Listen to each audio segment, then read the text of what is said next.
Imagine spending your entire life savings on a house. Now multiply that by 1,000. That's the kind of money we're talking about when it comes to Asia's ultra-wealthy. These individuals don't just own homes, they own entire skyscrapers. They don't drive cars, they have fleets of them, often plated in precious metals. Duanglamsam.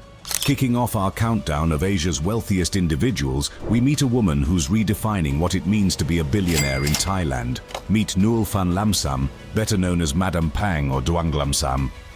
She's not just rich, she's changing the game when it comes to mixing luxury with generosity. Madame Pang isn't your typical billionaire. Sure, she's got the bank account to back up her status, but it's how she uses her wealth that sets her apart. Take, for example, her recent pledge of $61,000 to Thailand's women's football team. That's not pocket change, even for someone of her stature. But for Madame Pang, it's about more than just throwing money around. It's about motivation, inspiration, and pushing boundaries. This financial boost wasn't just a one-off gesture. It was a challenge to the team to qualify for the 2023 FIFA Women's World Cup. Talk about putting your money where your mouth is. But Madame Pang didn't stop there. When the team succeeded, she didn't just pat them on the back. She went all out, gifting players and staff with Rolex watches and iPhone 13s. Now that's what you call a victory celebration. But don't mistake Madame Pang for just another rich sports enthusiast. Her business acumen is as sharp as her generosity is wide. As the CEO of Mangai Insurance, she's proven she knows how to make money as well as spend it. And if that wasn't enough, she's also the exclusive distributor of Hermes in Thailand. That's right, she's got her fingers in both the practical and luxury pies. This combination of business savvy and high-end connections gives us a glimpse into how Madame Pang lives. Imagine having the power to shape both the insurance market and the luxury goods scene in an entire country. That's the kind of influence that comes with her level of wealth. You might think someone with this kind of money and power would live in a golden palace. But Madame Pang's home tells a different story. It's described as minimalist luxury, a place where less is more.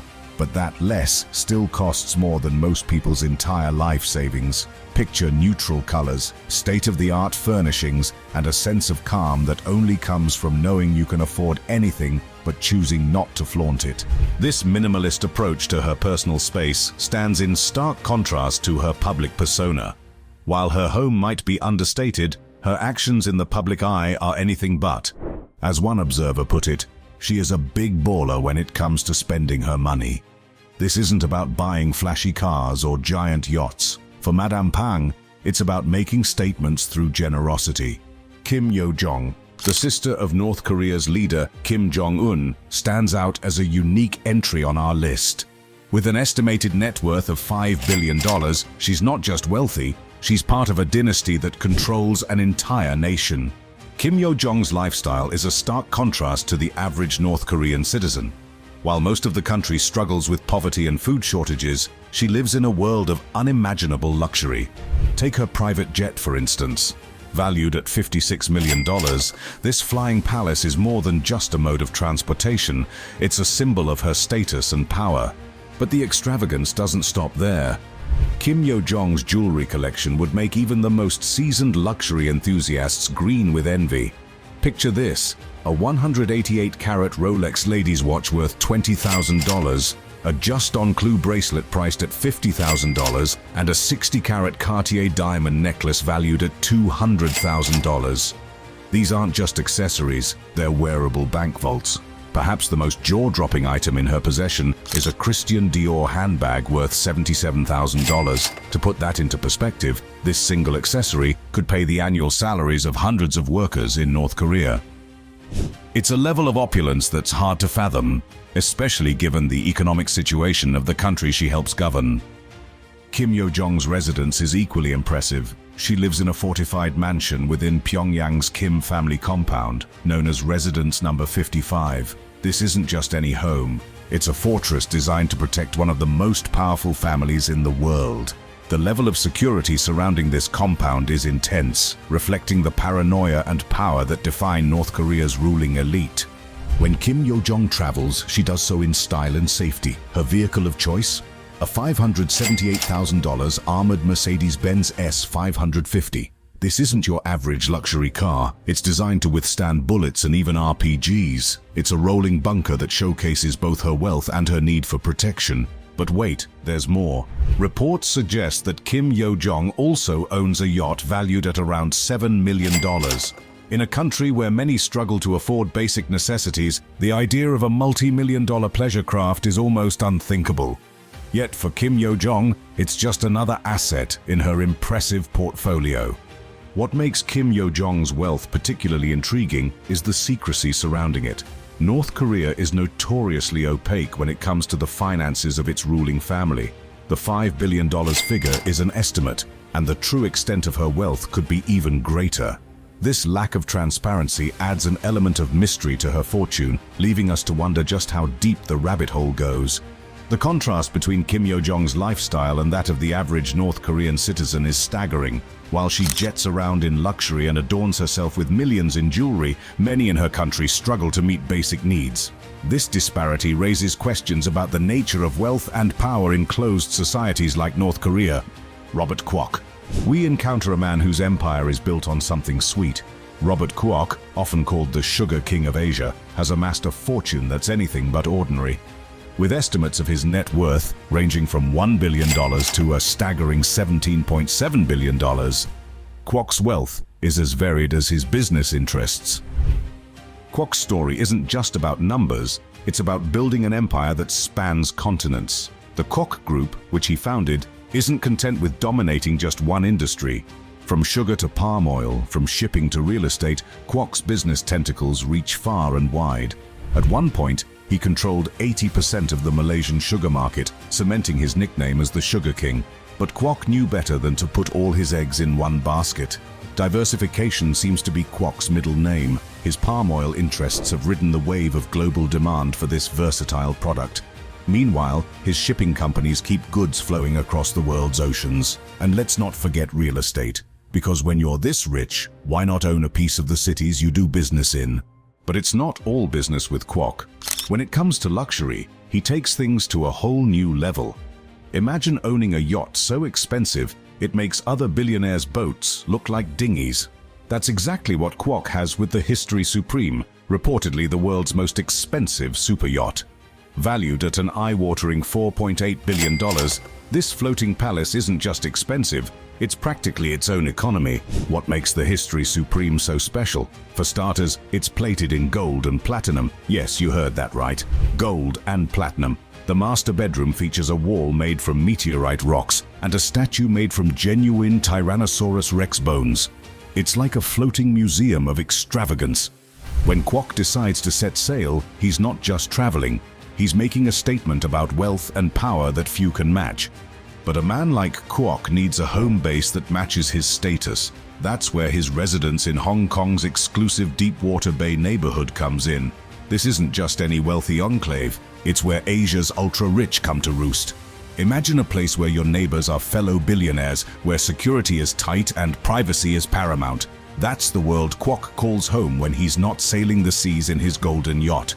Deepwater Bay isn't just expensive, it's a symbol of having made it to the top. The houses here aren't measured in square feet, but in the billions of dollars they're worth. It's a place where helipad-topped mansions are the norm, and where the garages probably hold more wealth in cars than most people will see in a lifetime. Lakshmi Mittal, the Indian steel tycoon, has amassed a fortune that would make even the most seasoned billionaires take notice. With a net worth of $15.3 billion, Mittal isn't just rich, he's in a league of his own. Mittal's wealth isn't just about numbers on a balance sheet, it's about a lifestyle that most of us can only dream of. Take his super yacht, for instance. Valued at a cool $150 million, this floating palace makes your average millionaire's boat look like a dinghy. Named Ami, this 267.5-foot marvel isn't just a means of transportation, it's a statement. Imagine cruising the Mediterranean in a vessel that costs more than some small countries' entire budgets. But Mittal's extravagance doesn't stop at the shoreline. His London mansion, known as Taj Mittal, is a testament to his immense wealth. Purchased for $128 million, this isn't just a home, it's a landmark. Located on Kensington Palace Gardens, one of the most expensive streets in the world, This 12-bedroom behemoth boasts an indoor pool and Turkish baths. It's the kind of place that makes Buckingham Palace look like a quaint cottage. Now, you might think that owning a super yacht and a mansion fit for royalty would be enough for most people. But Mittal isn't most people. In 2005, he threw a wedding for his daughter Venetia that redefined the term lavish, costing between $55 to $60 million. This 6-day extravaganza was more than just a celebration. It was an event that captured the world's attention. Picture this: 1,000 guests from around the globe, invitations sent in silver boxes, and festivities spread across some of France's most iconic locations. The engagement ceremony at the Palace of Versailles, a private show at the Louvre. It wasn't just a wedding, it was a display of wealth and influence that left even the most jaded socialites in awe. But here's where it gets really interesting. The cost of this single event, a wedding mind you, is comparable to the annual budgets of some small nations. It's the kind of spending that doesn't just turn heads, it rewrites the rules of what's possible when money is no object. Mittal's lifestyle raises some intriguing questions. When you can afford to spend $60 million on a wedding, what does money even mean anymore? At this level of wealth, are you still keeping score, or have you essentially won the game of capitalism? It's not just about the numbers, though. Mittal's wealth represents power and influence on a global scale. His company, ArcelorMittal, is the world's largest steel producer. This isn't just a business, it's an empire that shapes industries and economies. When Mittal makes a move, the business world takes notice. King of Dubai, with an estimated net worth of $18 billion, isn't just wealthy. He's the embodiment of luxury itself. This is a man who doesn't just own expensive things, he shapes an entire city's identity around opulence. Let's start with his most iconic possession, the Burj Al Arab Hotel. Valued at a cool $1 billion, this sail-shaped marvel isn't just a place to stay. It's a symbol of Dubai's ambition and excess. When you're the king of Dubai, why settle for owning a suite when you can own the entire hotel? This 56-story behemoth screams luxury from every angle, with its gold-plated interiors and underwater restaurant. It's not just a building, it's a statement. But the king's property portfolio doesn't stop at Dubai's shores. He's got a taste for global real estate that would make most billionaires blush. Picture a $320 million penthouse in Monaco where the world's elite come to play. Then there's his $200 million mansion in Marrakesh, Morocco. Because why have one palatial home when you can have several across continents? Now let's talk about his car collection. The crown jewel, a custom $8 million gold-plated Rolls-Royce Phantom drop-head coupe. This isn't just a car, it's a mobile throne. Imagine cruising down Dubai's streets in a vehicle that costs more than most people's lifetime earnings. It's not about getting from point A to point B, it's about making a grand entrance wherever you go. But even a gold-plated Rolls seems pedestrian compared to his maritime toys. The king owns a $500 million super yacht that makes other billionaires' boats look like rubber duckies. This floating palace isn't just big, it's a testament to what unlimited wealth can buy. With helipads, luxury suites, and probably amenities we can't even imagine, this yacht is like a small city on water. What's fascinating about the king of Dubai's wealth is how it intertwines with the city itself. Dubai isn't just a place he rules, it's a reflection of his vision and ambition. The city's skyline, dotted with architectural marvels and record-breaking skyscrapers, is a direct result of his influence and investments. Every glittering tower and man-made island is a piece of a grand design to transform Dubai into the world's ultimate luxury destination. This symbiosis between personal wealth and city development is unique. The king's personal brand of luxury has become Dubai's brand. When tourists flock to Dubai for a taste of the high life, they're essentially experiencing a world curated by one man's vision of opulence. It's as if the entire city is an extension of his personal property portfolio. The impact of this wealth goes beyond just building fancy hotels and owning expensive toys. It shapes the Emirates' economy, driving tourism, real estate, and financial services. The king's investments don't just benefit him, they create a ripple effect that touches every aspect of Dubai's economic landscape. From the jobs created in luxury hospitality to the international businesses attracted by the city's glitz, his wealth is a cornerstone of Dubai's prosperity. But with great wealth comes great scrutiny. The king's lavish lifestyle and Dubai's rapid transformation have raised questions about sustainability and inequality. In a region known for its extremes, the contrast between the ultra-wealthy and the working class is stark. The king's $8 million car or $500 million yacht represent sums that could fund significant social programs or infrastructure projects. Kim Jong-un. Let's start with his real estate portfolio. Kim Jong-un isn't content with just one palace. He's got a collection of around 20 sprawling estates scattered across North Korea. These aren't your average mansions. We're talking about compounds that would make most billionaires' homes look like modest apartments. One of his residences in Pyongyang is particularly noteworthy. It's not just a home, it's a fortress. Picture electric fences, minefields, and multiple security checkpoints. Oh, and did I mention the underground wartime headquarters? Because apparently, when you're Kim Jong-un, even your house needs to be ready for battle. But the luxury doesn't stop at his front door. Kim's got a thing for high-end rides, and his car collection is something to behold. We're not talking about a couple of nice sedans here. This is a fleet of around 100 luxury vehicles, with his favorite being a heavily armored Mercedes-Benz S-Class worth a cool $500,000. That's right. $500,000 for a car in a country where the average annual income is less than $2,000. But hey, when you're the supreme leader, why settle for less? Now let's talk about his spending habits. Reports suggest that Kim splurges about $21 million annually on luxury items. To put that in perspective, that's more than some small countries' entire budgets. This isn't just buying a few nice suits or some fancy dinners. We're talking about extravagant purchases that most people can't even imagine. Fine cognac, top-shelf liquors, and who knows what else make up this annual shopping spree. But perhaps nothing showcases Kim's love for luxury quite like his watch collection. Valued at over $8 million, this isn't just a hobby, it's an obsession. We're talking about timepieces that cost more than most people will earn in their entire lives. Each watch isn't just a way to tell time, it's a statement of wealth and power. Kim's transportation choices are equally lavish. When he's not cruising in his armored Mercedes, he might be jetting around in his Soviet-made Il-62 Cham-1 private jet. The interior of this flying palace is said to be decked out with plush furnishings fit for a king, or in this case, a supreme leader. And for those times when air travel just won't do, there's always his luxury armored train, dubbed the Moving Fortress. This isn't just any train, it's a symbol of power on rails, complete with conference rooms, audience chambers, and who knows what other luxuries. Mohammed bin Salman. We arrive at a figure who redefines opulence on a global scale. Meet Mohammed bin Salman, the Crown Prince of Saudi Arabia, with a net worth exceeding $18 billion.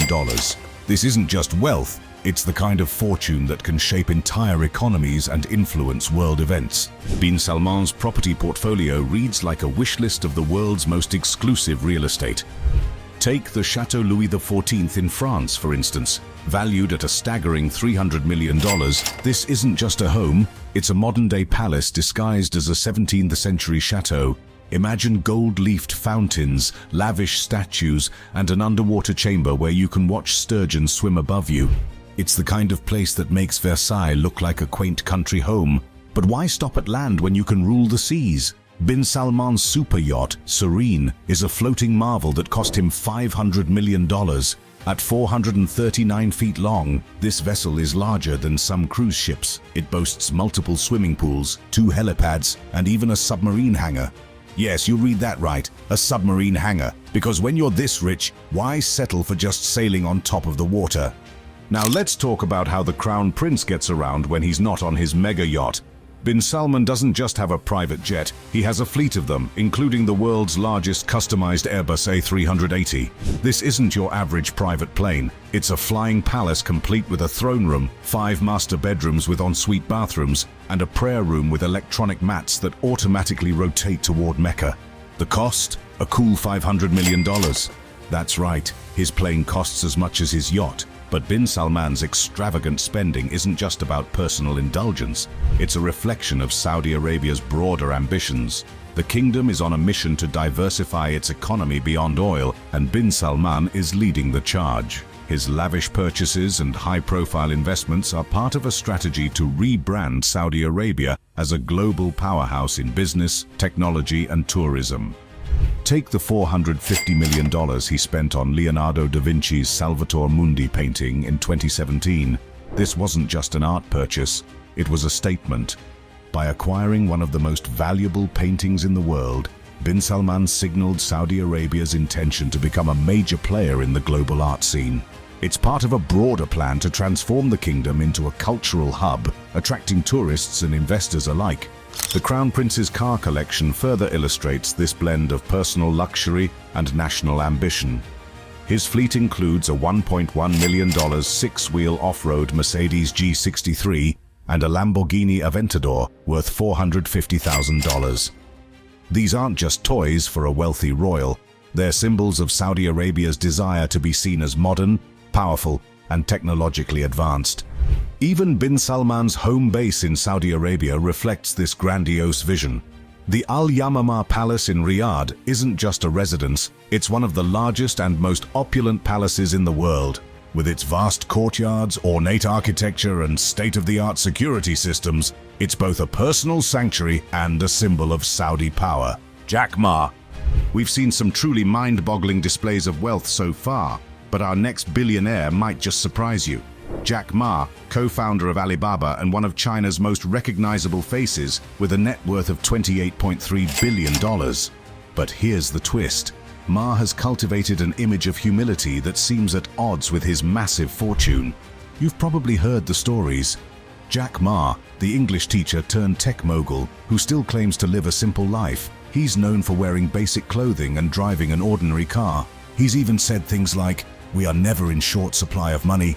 We are in short supply of people with dreams who want to make things happen."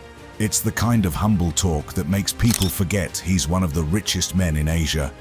But let's look behind the curtain of this carefully crafted image. While Ma might not flaunt his wealth as openly as some of our other billionaires, he's certainly not living in a studio apartment. Take his Hong Kong mansion, for example. Valued at a cool $193 million, this isn't just any luxury home. It's located in one of the most exclusive neighborhoods in one of the world's most expensive cities. This single property is worth more than most people will earn in several lifetimes. And that's just the tip of the iceberg. Remember how we talked about super yachts earlier? Well, Jack Ma's got one too. His floating palace is worth a staggering $200 million. This isn't just a boat, it's a statement. A statement that says, I might talk about humility, but I can still afford to cruise the seas in unimaginable luxury. Now you might be thinking, okay, but maybe he needs these things for business. And sure, entertaining high-profile guests on a super yacht might be part of the job when you're a tech titan. But what about his car collection? Ma owns a fleet of luxury vehicles that would make any car enthusiast drool. We're talking about a $269,000 BMW 760i and a $50,000 Mercedes Maybach 62S. These aren't exactly the kinds of cars you'd expect from someone who claims to live a simple life. But here's where it gets really interesting. Despite owning all these luxurious assets, Ma has managed to maintain his image as a down-to-earth guy. He's often seen in simple clothing, giving inspirational speeches about hard work and perseverance. It's a stark contrast to some of our other billionaires who seem to revel in showing off their wealth. This duality, the humble public persona and the lavish private lifestyle, is what makes Jack Ma so fascinating.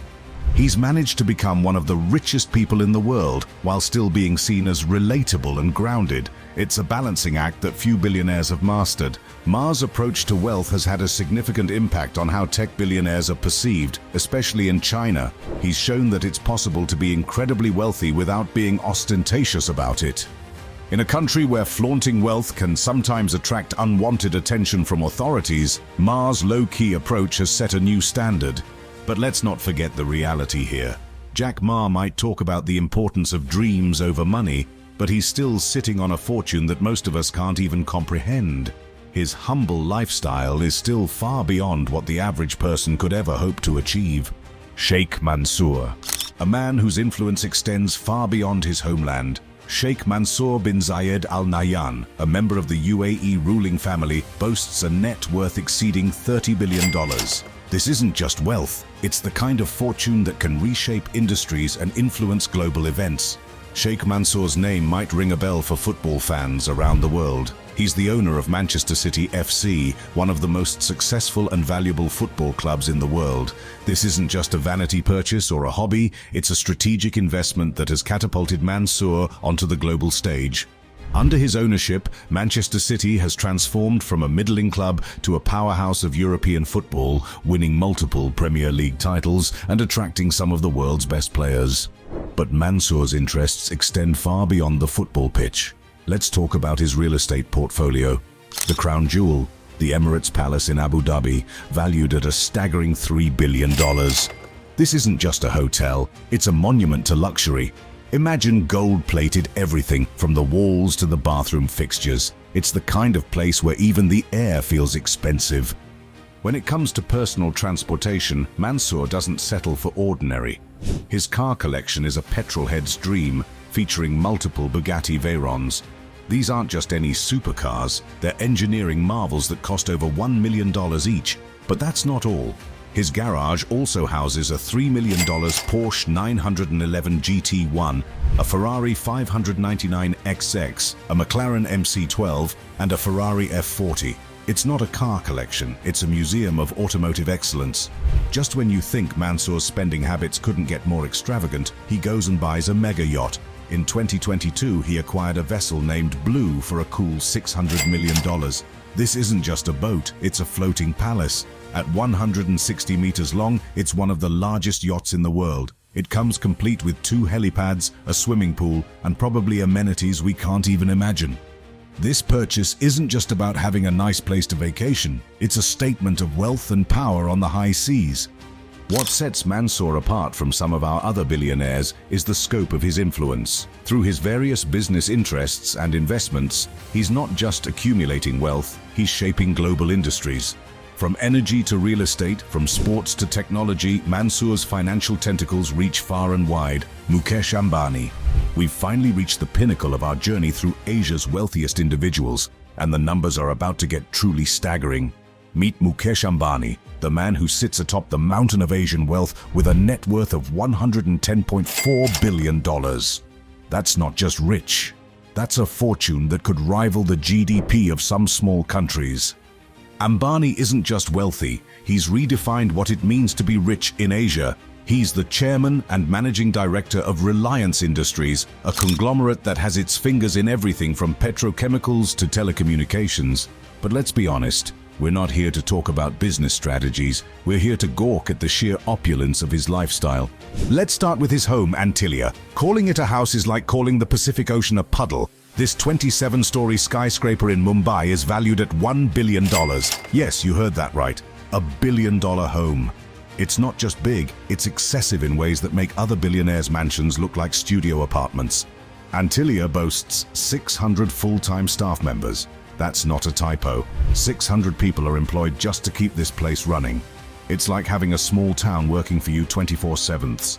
The building has 3 helipads because apparently one just isn't enough when you're this rich. There's also a private movie theater, because why mingle with the commoners at a regular cinema when you can watch the latest blockbusters in the comfort of your own home? But wait, there's more. Antillia features a multi-story garage that can hold 168 cars. Ambani's car collection includes a $1.3 million Bentley Bentayga, a $845,000 Rolls-Royce Phantom, and a Porsche Cayenne worth $150,000. And that's just scratching the surface. When you're worth over $110 billion, your garage starts to look like a luxury car showroom. Now, let's talk about air travel. For most of us, flying first class is a once-in-a-lifetime luxury. For Ambani, it's probably what he does when he's slumming it. He gifted his wife a custom-fitted Boeing business jet for her birthday. This flying mansion comes complete with a living room, bedroom, bathroom, and an office. The cost? A cool $60 million. It's the kind of gift that makes a diamond necklace look like a plastic toy from a vending machine.